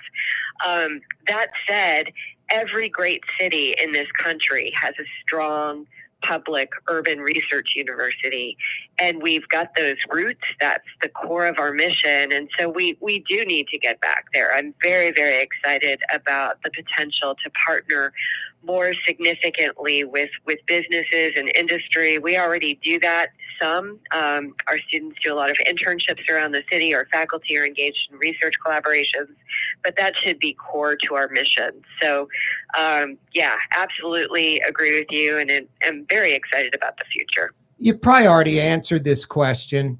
I'm guessing it's the financial situation. The biggest challenges that you encountered when you took over as president? There has been a lot of decision making over the years that I always say, I'm sure every president does the best that she can or he can to make difficult decisions in a really dynamic and challenging context. But I think some of the decisions that have been made in the past have resulted in a lot of back debt. And so that was a problem. It's also the case that when you're having challenges with back debt, you're probably not investing in your facilities as much as you should be, because a lot of your money is going toward payroll. And that is why I have been laser focused on trying to right size our budget so that we can reinvest in our facilities, we can support the people that we need for the numbers of students that we have now, and we can position ourselves for future growth as opportunities arise. I love the vision that the governor has for the future of New Orleans, and I see our university playing a role in helping to achieve that vision. Frankly, I would love it if students from all over the LSU system came to New Orleans for a semester or two, maybe to do an internship, maybe to work on a research project. We have plenty of housing right now. That's another way that we can help to maximize the impact that we're having on our region, but through transfer from other LSU campuses to UNO. Yeah, a lot of housing, like in Southern and Dillard using UNO housing? Actually, Xavier is the main institution that's using some of our housing right now. I think Dillard still has a small number of students here. But yeah, and that's great. And I'm very glad that we can provide that source of support. However, as a parent, I think that ideally students should be living on the campus that they're going to school at. Yeah, So no. Plus, it stopped yeah. Xavier from building dorms on their own campus. You want everyone expanding. You want everybody growing. You don't want to. Absolutely. What are your thoughts on UNO athletics? UNO athletics, I think, plays an important role in a number of ways. I mean, first of all, we've got usually between 180 and 200 student athletes that are here all the time because they've chosen to compete in D1 sports through UNO. And these students are often, are some of our best ambassadors for the work that this university does. They tend to be our leaders. They do great in school. It's really fun to watch them play. So I would just argue as a president that student athletes contribute to the enrollment of a university. Also, as a president, I will say that it's very important for athletics to live within a budget and be held accountable to living within a budget. And that's what I've been focused on doing. Athletics is an auxiliary. They're not treated the same way or in the same budgetary way as academic programs are, or the library. They're in the auxiliary area. So they should really be generating revenue together with the other auxiliaries that largely cover their costs. And so that's what I've been pushing them to do. They do that through sponsorships, through ticket sales, of course, through the NCAA, through lots of different ways. I'm also very excited about the new bill that was just passed this session that's going to let some of the tax revenue from sports gambling go back to institutions in Louisiana that have Division I sports. That's going to be another source of revenue that helps to support our athletic program. So honestly, I think they're a really important piece of what we do. It's often said that, at the court or in the field, that's kind of the front porch of each university. It's where your alumni come back for homecoming. It's where you engage with the community. I think it's an important piece of what we do, but we have to do it responsibly, and we cannot do it at the expense of the excellence of our academic programs. I get that, but I look at it like as a marketing tool. That's what most universities, I think, use it as, and to kind of complete the student experience. We have student athletes too. I mean, they're 300 and something Division I programs. I think about 25 of them break even or make money. So 300 of them lose money every year. I think it's like a lot of things at universities. It's a money loser. You subsidize it, but it's sort of like a white elephant. It makes money, indirectly for the school with marketing and increased enrollment. Kind of like the football thing. I would have never left that up to the students. I know that wasn't your choice back then. I'd let the administration approve or not approve football. UNO right now is a commuter college. You don't want a bunch of, 18 to 55-year-olds deciding if football is going to be on the campus or not. I think that's something that it's a marketing tool, and that board members, administrators, people like you need to make that decision. Agree or disagree? I agree with the caveat that the students would have had to pay an additional fee in order for football to be brought to UNO. Right. And so if you're going to be charging students for something, I believe that it's very appropriate to have them have input into the situation. I don't think that they should be the ultimate decider. As you point out, this is very much, something that boards should weigh in on at the very least. But I do think that the process of engaging them and asking them questions and to weigh in is a good one. That's something that I try to do with lots of different types of decisions. It's important to have student voice whenever we can possibly get it. Dr. Kathy Johnson. Go ahead. Sorry. No, go ahead. I was just going to say it's a tough thing. I realize how important football is in the South. I think the challenge is in New Orleans.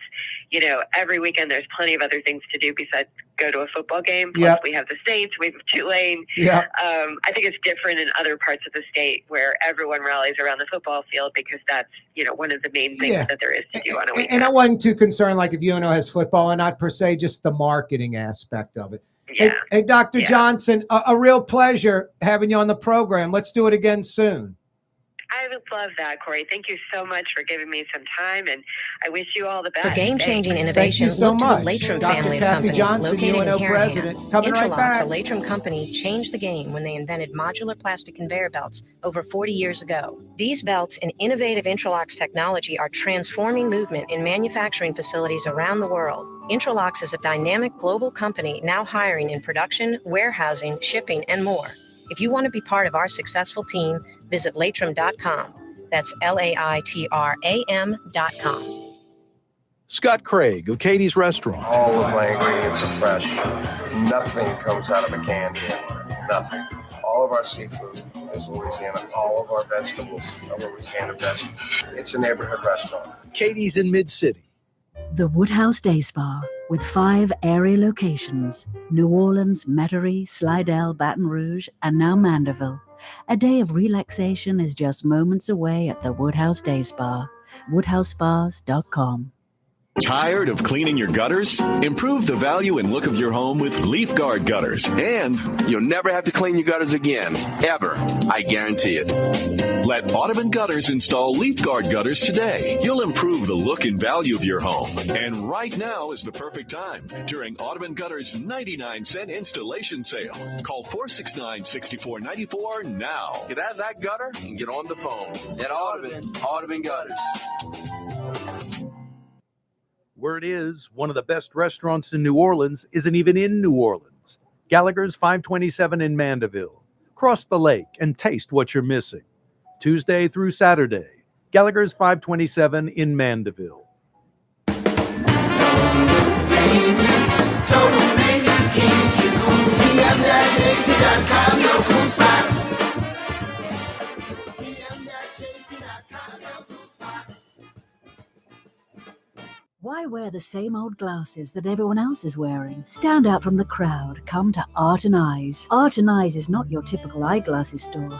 It's one of the finest eyewear shops in the country, right here in New Orleans, with precision-engineered prescription lenses and gorgeous high-quality frames from the heart of Europe, Japan, and the United States. Our products are thoughtfully curated, and our staff are here to help you find exactly the right frames. Art and Eyes on Magazine, as unique as you. Young's Dry Cleaning, with 2 walk-up locations with personal service. Young's on Claiborne and Young's on Harrison Avenue in Lakeview. Young's Dry Cleaning. Call 288-8381 or online at youngsdrycleaning.com. Trey Yen in Mandeville, a New Orleans tradition for over 40 years, serving the finest Louisiana-inspired Chinese cuisine. Open Tuesday through Sunday. Trey Yen. Greater New Orleans, a destination for learning. With 13 colleges and universities and a booming job market, Greater New Orleans is the ultimate destination for your higher education. Your path to the future begins in Greater New Orleans. Find out more at studynola.com.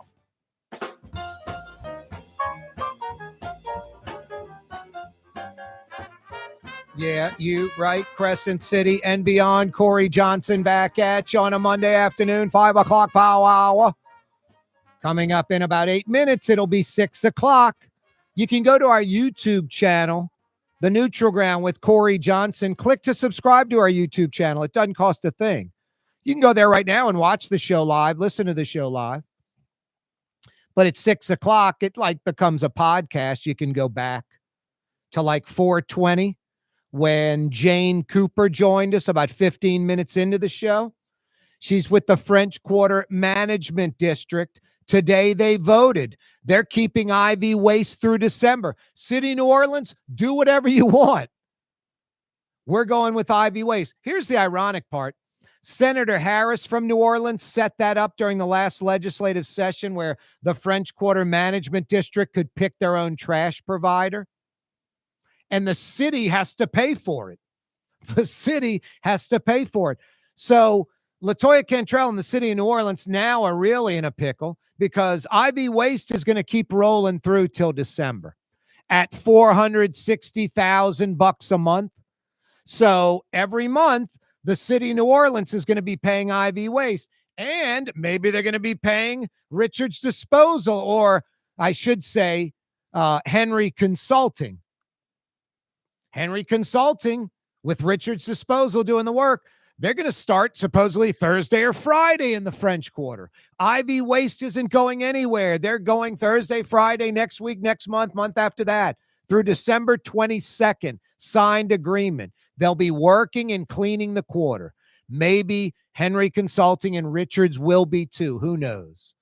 AG Liz Murrell has a lawsuit that could be settled this week. She's saying there is no emergency, that Mayor LaToya Cantrell faked the emergency. Therefore, the powers granted to her under a true emergency aren't valid. So she couldn't make IV waste go away and bring in Henry Consulting. So that'll make it strictly IV Waste. But come this weekend, we could see IV Waste and Henry Consulting cleaning the quarter, and the city's on the hook for both. So they're going to be paying 400 something thousand to IV Waste, and more than that, like 500-600 grand a month to Henry Consulting. Their contract is $2.1 million more than IV Waste's. It's mind-blowing. Makes no sense at all. But again, it's LaToya Cantrell, Junket Cantrell. Are we actually trying to make sense? Seriously, trying to make sense? So Jane Cooper joined us last hour. She signed the contract. She represents the French Quarter Management District. She signed the contract, which officially starts Friday and runs through December 22nd. IV Waste will continue cleaning the French Quarter. Will we see Henry Consulting and Richards? Who knows? The city will be on the hook for both if that's the case. So the smart play for the mayor is, hey, the smart play for the mayor is, wow, the residents in the quarter like IV Waste. The businesses in the quarter like IV Waste. The French Quarter Marketing District, by law, signed up IV Waste through the end of the year. They seem to have their trash things settled. I'm going to call Troy Henry and tell him, hey, man, don't need you. Rebid, for January of 2026. We're going to put out an RFP in the next few weeks. You can bid for the January 2026 and on deal. But I'm talking reasonable and something that's good for the citizens and the taxpayers. And that, of course, wouldn't be the main focus of not civic-minded Junket Cantrell. Yeah, so Jane Cooper from the French Quarter Management District joined us to basically discuss what they got going down. A contract with IV Waste through December. So like I said, citizens and business owners, you're in the French Quarter. IV Waste continues cleaning until December. Contract signed. Done deal. Could have two cleaning folks. We'll see. Friday's going to be an interesting day in the French Quarter. 468-26, NOLA.com. The Lens, all of them are going to be down there. Checking that lunacy out. That craziness. Hey, if you missed the last hour, we had Dr. Kathy Johnson on for about 25 minutes. President, University of New Orleans. They're in trouble. I mean, they're down to, it was reported like 4,500 students. Dr. Kathy Johnson has the number at about 5,400. Last semester, about 5,400 students at UNO. 20 years ago, there were nearly 18,000. So they're at about 30% of where they were 20 years ago. And 18,000 shouldn't be where they should be. UNO should have like 30 or 40,000 students. It should be a ridiculously vibrant university. Universities hustle and bustle out there on the lakefront, coupled with a huge economic engine for the city of New Orleans. No, we are wasting the opportunity. And you never hear city council people, the mayor. We got a mayor's race going on. That's going to be a question I'll ask those candidates when they come on. Hey, what about UNO? Any thoughts on UNO? Any thoughts on retention ponds, water features? Any thoughts on Louisiana's coastal erosion, since we're the population center that gets devastated? Any thoughts on cleaning up the city? Any thoughts on reimagining Bourbon Street? I love the big four, and the big four are most important: economy, education, infrastructure, crime. I get it. But all those other things I mentioned, they're very, very important exclusively for our city, and no one ever mentions them. Never heard anyone mention ever. No one. Hey, let's reimagine Bourbon Street. Never. It's a gutter. It's a toilet. Let's make it first class, world class.